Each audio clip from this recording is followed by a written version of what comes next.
Well students, let us continue further with this chapter. तो पिछले session में हमने क्या देखा था कि किस तरह से जो है फ्रेंच को हराने के बाद जो है ब्रिटिश ने जो है बैटल ऑफ बंगाल के थ्रू जो है एक ही झटके में बंगाल, बिहार, उड़ीसा और अवध सब के प्रोविंसेस पर जो है कब्जा कर लिया था। अब इसके बाद जो है कंपनी ने अपनी पावर को और ज़्यादा बढ़ाया और उसके बाद जो है इंडियंस और उनके रिसोर्सेज का शोषण जो है, दोहन जो है वो शुरू हो गया। So let's start with strengthening of the company's power. Company के पावर का मजबूत होना।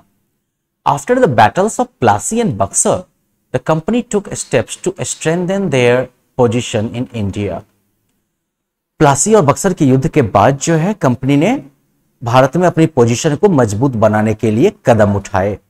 They made alliances with some kings in India. उन्होंने जो है भारत के कुछ राजाओं के साथ जो है अपना संगठन बनाया, अलायंस बनाया, संधि की उनके साथ। They also forced other kings to sign agreements that made them take care of the company's expenses in India. उन्होंने जो है दूसरे राजाओं को भी जो है ऐसा एग्रीमेंट साइन करने के लिए मजबूर कर दिया जिसकी वजह से उन्हें जो है अब भारत में कंपनी का खर्चा उठाना पड़ता था। तो मतलब जो फायदा कमाया वो कंपनी का हुआ, कंपनी का जो खर्चा हुआ खास करके सेना वेना के पीछे वो भैया तुम जान लो। अब These Indian rulers were also compelled to take care of the British army stationed in their provinces.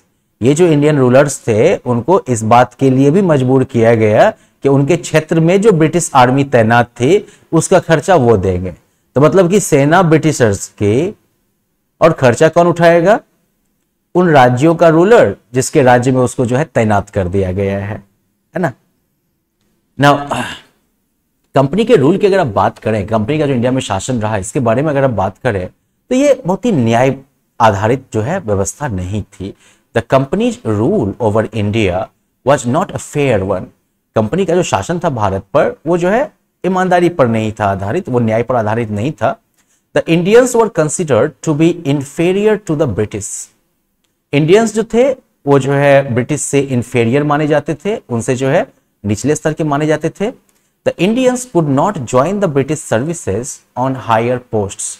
Indians जो थे वो ब्रिटिश सर्विसेज में ऊंचे पोस्ट पर बहाल नहीं हो सकते थे। If they worked in the army, the police force और in the judiciary, it was only at lower posts. अगर वो आर्मी में या पुलिस फोर्स में या न्यायिक सेवा में ही, जुडिशियरी में ही काम करते थे तो ये जो है हमेशा सिर्फ छोटे निचले पोस्ट पे ही होता था। The British also exploited Indians and their resources. British जो थे उन्होंने इंडियंस का और उनके संसाधनों का भी दोहन किया। Factories in Britain used raw materials that came from India. Britain में जो फैक्ट्रीज थी वो भारत से आने वाले रॉ मटेरियल्स का यूज करती थी।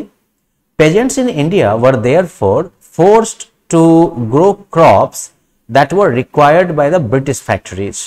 भारत के किसान जो थे इसलिए उन्हें मजबूर किया जाता था उन फसलों को उगाने के लिए जिनकी ब्रिटिश फैक्ट्रीज को जरूरत थी। Peasants also had to pay heavy taxes to the British. Peasants को जो है ब्रिटिश को काफी भारी भरकम टैक्स भी देना पड़ता था। Even when the crops failed they had to pay these taxes. अगर फसल खराब भी हो जाती थी तो भी उन्हें ये टैक्स भरना ही पड़ता था। At times villages were also hit by famines. कभी कभी गांव वगैरह में अकाल भी पड़ जाता था। The British did nothing to take care for the people. British जो थे उन्होंने जो है लोगों के लिए जो है लोगों का ध्यान रखने के लिए कुछ भी नहीं किया। Okay, thousands of people died in these terrible famines. हजारों लोग जो थे वो इन भयानक अकालों में जो है मर गए। So well, let's take a break here. Now, after reading this, you have to look at this effect. और आपको उसका एक potential cause बताना है। The company rule created dissatisfaction among the people of India. अब जो है अभी तक जितना हमने पढ़ा है उसके बेसिस पर जो है आप उसके लिए एक अच्छा सा कारण चुनिएगा।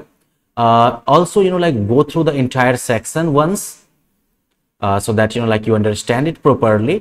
और उसके बाद जो है जो कुछ भी एक्टिविटी इसके बेसिस पर आपको दी जाएगी वो आपको पूरा करना है। हम लोग मिलते हैं फिर अगले सेशन में, जबकि हम लोग 1857 के रिवोल्ट के बारे में बात करेंगे। Okay, well then bye bye.